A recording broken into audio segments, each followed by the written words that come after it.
Well, hello there. I'm Mary Kopczynski, the CEO of RegAlytics, with your update on this week's most interesting regulatory alerts, according to me. And the regulator of the week is the National Labor Relations Board. So get ready for a weird one. Okay, so unions. What is a union? It's where workers can decide, rather than one by one negotiate their salary and working conditions with an employer, they can instead form a union.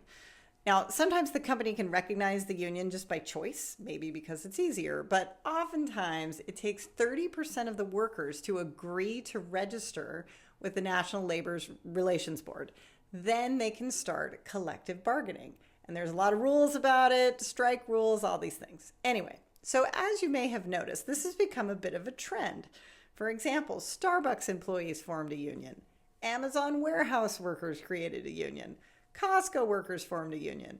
So this week, what caught my eye is the controversy over the National Audubon Society.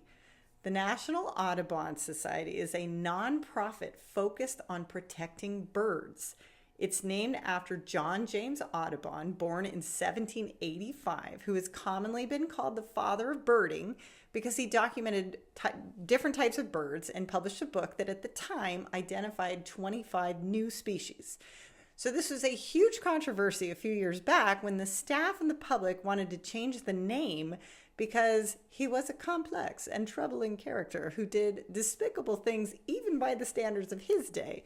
And this is a quote from the National Audubon Society website. Quote, "He was contemporaneously and posthumously accused of and most certainly committed both academic fraud and plagiarism, but far worse, he enslaved black people and wrote critically about emancipation. He stole human remains and sent the skulls to a colleague who used them to assert that whites were superior to non-whites." So, okay, gross.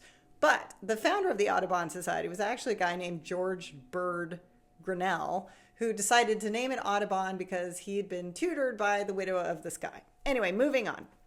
The employees of this nonprofit unionized and started making demands of the management team to produce information on salary and compensation, and the management team refused to respond.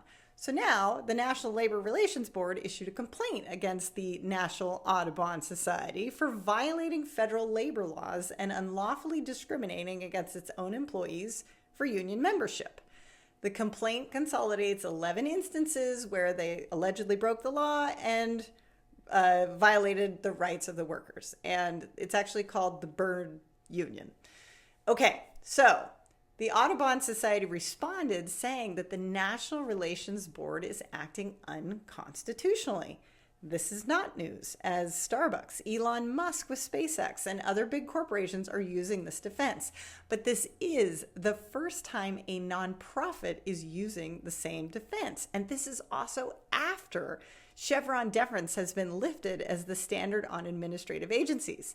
So I predict some interesting labor Supreme Court cases in our future, and we will see how the employer-worker landscape changes. The topic of the week is crypto, starting with the California Department of Financial Protection and Innovation, who, by the way, sent RegAlytics a thank you note for our feedback about their website and what we would like to see more readily from one of the most premier financial regulators in the United States. Victory!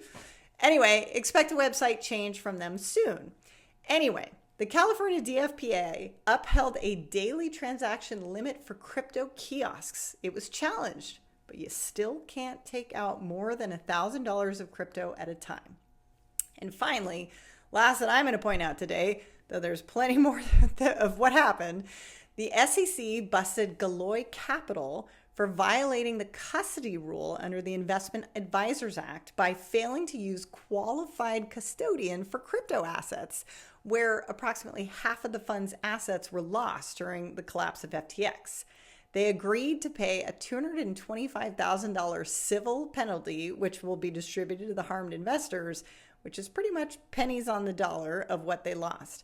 That said, this is an example of the SEC fining someone for not having a crypto custodians, while other regulators are not allowing crypto custodians to register as custodians. Who knows? Anyway, that's it this week for RegAlytics. We have the global supply chain of the world's regulatory alerts in one very easy to use place. And if you need a solution for anything related to regulation, give us a call.